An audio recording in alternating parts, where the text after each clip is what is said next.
Rebekah sends Jacob to Laban. Rebekah learned in a vision that Esau, her older son, was planning to kill Jacob. So she called Jacob and said, "Listen, Esau is planning to take revenge on you and kill you. Get up, my son, and flee to my brother Laban in Haran. Stay with him for a little while until Esau's anger cools down and he forgets what happened. Then I'll send for you and bring you back." Jacob answered, "I'm not afraid. If he tries to kill me, I'll defend myself and kill him instead." But Rebekah pleaded, "Don't let me lose both of my sons in one day." Jacob said, "You know, father is old and nearly blind. If I leave, he'll see it as dishonorable. He'll be upset and curse me. I won't go unless he sends me himself." Rebekah replied, "Then I'll go speak to him, so he'll send you." She went to Isaac and said, "I'm troubled because of these Hittite women Esau married. If Jacob also marries someone from here, why should I keep living? The daughters of Canaan are evil." Isaac called Jacob and blessed him. He told him, "Don't marry a Canaanite woman. Go to Mesopotamia, to your mother's father's Bethuel's house, and find a wife from among the daughters of your uncle Laban. May the Almighty Yahweh bless you, make you fruitful, and multiply your descendants, so that you become a great nation. May he give you the blessings he gave Abraham for you and your children. You may inherit this land where you're now a foreigner, the land Yahweh promised Abraham. Go in peace, my son." Then Isaac sent Jacob away. Jacob traveled to Mesopotamia, to Laban, son of Bethuel the Syrian, Rebekah's brother. After Jacob left, Rebekah was deeply troubled and cried for him. Isaac comforted her, saying, "My sister, don't cry. Jacob goes in peace and will return in peace. Yahweh Most High will protect him and stay with him. He will never abandon him. I know Yahweh will bless his journey until he comes back safely to us. Don't fear, my sister. Jacob walks in righteousness. He is upright and faithful and will not perish. Do not weep." So Isaac comforted Rebekah and blessed Jacob.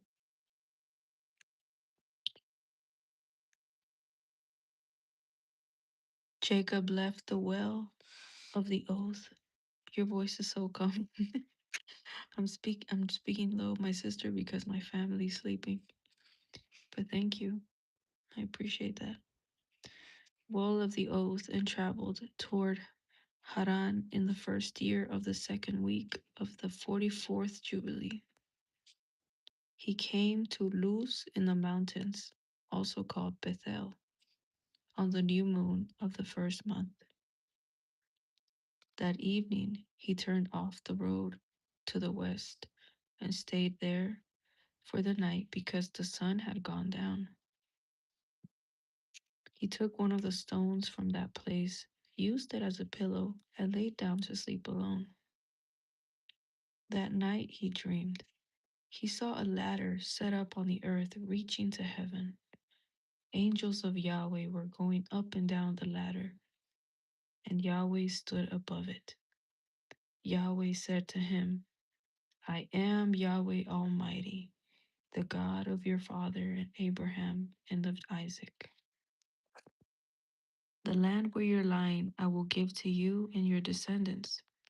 It will be as numerous as the dust of the earth and will spread to the west, east, north, and south. All the nations of the world will be blessed through you and your descendants. I am with you and will protect you wherever you go. I will bring you back to this land in peace. I will not leave you until I have fulfilled everything I have promised. This is the book of Jubilee. So yes, this is the word of the Most High. Jacob woke up and said, "Surely Yahweh is in this place, and I didn't even know it." He was afraid and said, "How awesome is this place!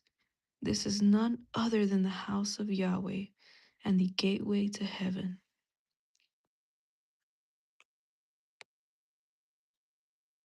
Early the next morning, Jacob took the stone he had used as a pillow, set it up as a pillar, and poured oil on it. He named the place Bethel, though it had originally been called Luz.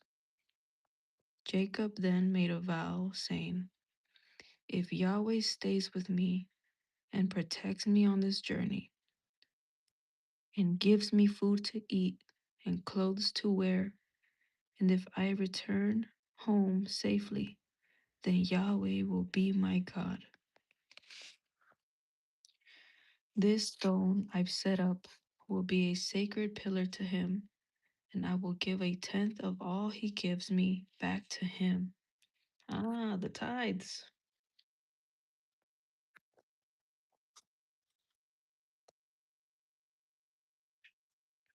Jubilees 28. Laban gives Leah, his firstborn daughter, to Jacob as a spouse. Jacob continued on his journey and arrived in the eastern region, where he met Laban, Rebekah's brother, and stayed with him, serving him for Rachel, Laban's daughter, for 1 week. In the first year of the third week, Jacob said to Laban, "Give me my wife, for I have served 7 years for her." And Laban answered, "I will give you your wife." Laban then prepared a feast, took Leah, his oldest daughter, and gave her to Jacob as his wife, also giving her Silpah, his maidservant, as her handmaid. And Jacob, thinking she was Rachel, went into her. But when he realized it was Leah, he was furious and said to Laban, "What have you done to me? Didn't I serve you for Rachel? Why have you deceived me? Take your daughter, and I will leave, for you have treated me unjustly." Although Leah had gentle eyes and was beautiful, Jacob loved Rachel, who had lovely eyes and a striking appearance even more. Laban responded, "It's not our custom to give the younger before the elder, for it was written on the heavenly tablets that no one should give the younger daughter before the elder. Doing so brings guilt before heaven, and it is considered a wicked act in Yahweh's sight." Therefore, the children of Israel were instructed never to do this, neither to take nor give the younger before the elder, for it's an evil thing. Then Laban said, "Complete Leah's bridal week, and I'll give you Rachel too, if you serve me another 7 years as you did before." So, when Leah's 7-day feast was over, Laban gave Rachel to Jacob, and he served him for another 7 years, giving Bilhah, Silpah's sister, as Rachel's handmaid. Jacob served 7 more years for Rachel, since Leah had been given without cost. Yahweh opened Leah's womb, and she gave birth to Jacob's son, Reuben, on the 14th day of the ninth month, in the first year of the third week. But Rachel was barren, for Yahweh saw Leah was unloved, while Rachel was favored. Jacob again went into Leah, and she bore him a second son, Simon, or Simeon. Simon or Simeon. I'm not sure how to say that in English, but I digress. On the 21st day of the 10th month, in the third year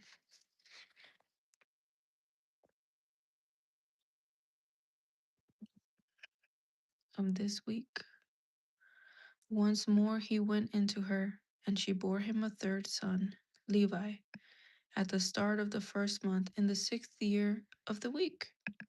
Again she conceived and gave birth to a fourth son, Judah, on the 15th of the third month, in the first year of the fourth week. Seeing this, Rachel became jealous of Leah and said to Jacob, "Give me children." Jacob replied, "Am I the one withholding children from you? Am I the one who has abandoned you?" When Rachel realized Leah had given birth to Reuben, Simon, Levi, and Judah, she said, "Sleep with Bilhah, my maidservant, so she may bear children for me." Rachel gave Bilhah to Jacob as a wife, and she conceived and bore him a son named Dan on the 9th day of the 6th month in the 6th year of the third week. Jacob went into Bilhah again, and she bore him another son, whom Rachel named Naphtali, on the 5th day of the 7th month in the 2nd year of the 4th week. When Leah saw she was no longer conceiving, she became jealous of Rachel and gave her maidservant Zilpah to Jacob as a wife.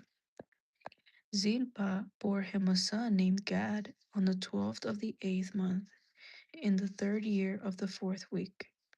He went into her again, and she bore him a second son named Asher on the 2nd of the 11th month, in the 5th year of the 4th week. Well, this goes on to not Esau, but there's definitely a lot to be said about Esau in the book of Jubilee. Um, Esau, unfortunately, have a pattern of kind of being hot. Well, not kind of, they are hotheads. They get mad and they flip out. And so this talks about the children of Esau when Esau's an older man already. And they basically carry the same characteristics as his father. So the children of Esau with Esau wage conflict with Jacob. So it says, on the day that Isaac, the father of Jacob and Esau, died, Esau's children learned that Isaac had given the firstborn's inheritance to Jacob, and they became very angry. They argued with their father, saying, "Why did your father give the inheritance of the firstborn to Jacob and not to you, even though you're the older one?" Esau answered, "Because I traded my birthright to Jacob for a little lentil stew. And when my father asked me to hunt and bring him food so he could bless me, Jacob deceived him, brought food and drink instead. And my father blessed him, placing me under his authority. And now our father made both of us swear that we would never harm each other and that we would live together in love and peace and not follow wicked paths."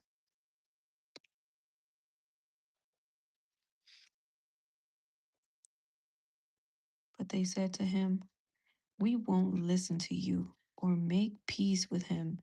We are stronger and mightier than he is. We'll go up against him, kill him and his sons, and wipe them off the earth. And if you refuse to join us, we'll kill you too. Listen to us Let's send messages to Aram, Philistia, Moab, and Ammon to gather brave warriors for battle. Then we'll go and fight Jacob and destroy him before he grows stronger.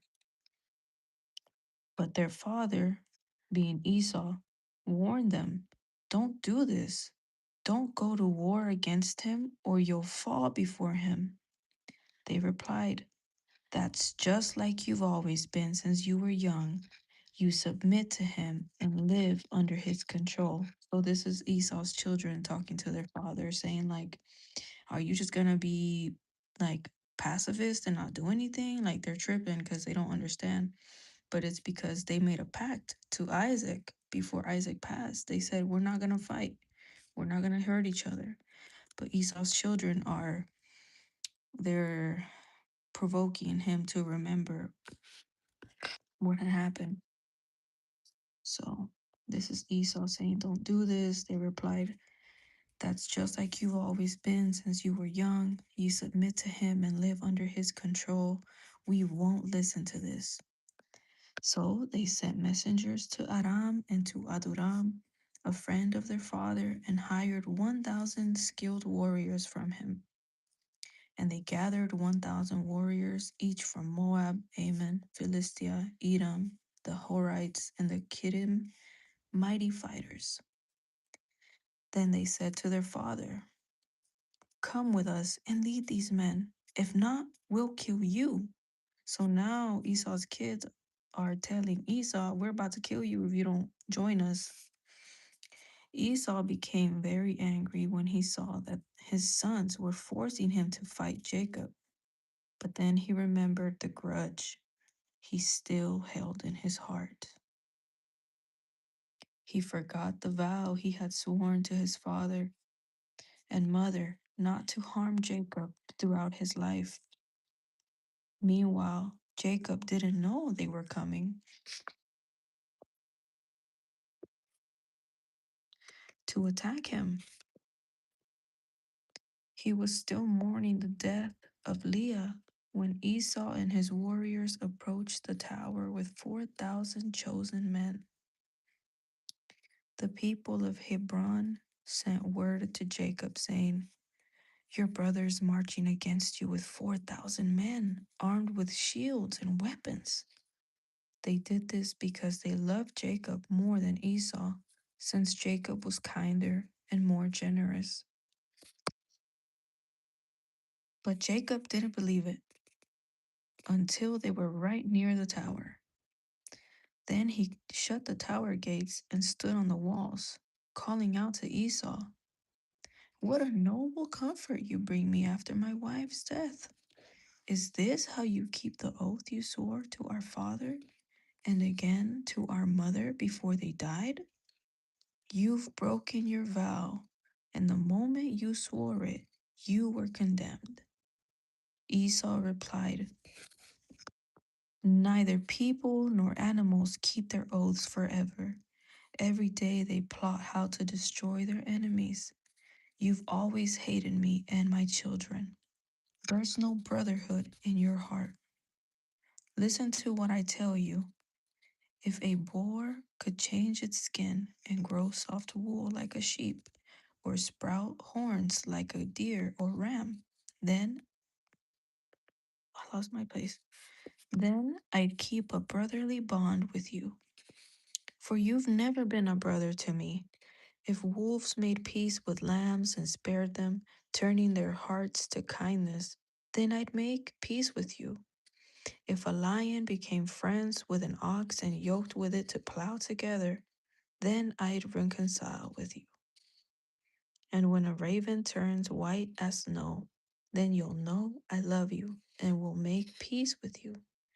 But until then, you and your sons will be destroyed, and there will never be peace for you.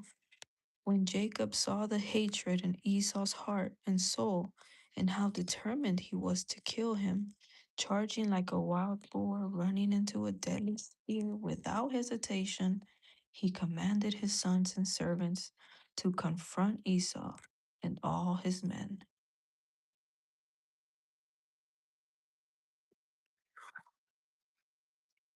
I need to take a breather for that one. So, everything we're seeing is just family beef. It's just familial beef that just keeps perpetuating. Hallelujah for Yeshua HaMashiach.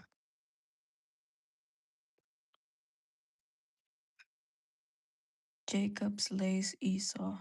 Then Judah spoke to Jacob his father, saying, take up your bow, father, and shoot your arrows to strike down the enemy and kill the foe. May you be strong, for we will not lay a hand on your brother, for he is your kin. Let him fall by your hand as an act of honor. So Jacob took up his bow and fired an arrow and struck Esau, his brother, in the right side of his chest, killing him. He then launched another arrow that struck Adoran, the Aramean, in the left side of his chest.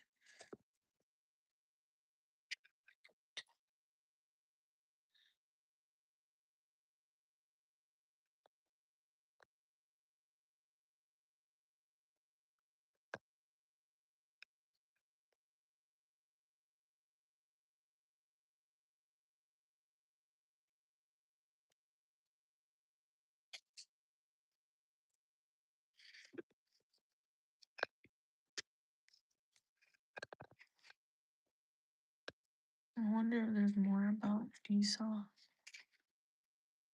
Maybe I skipped over.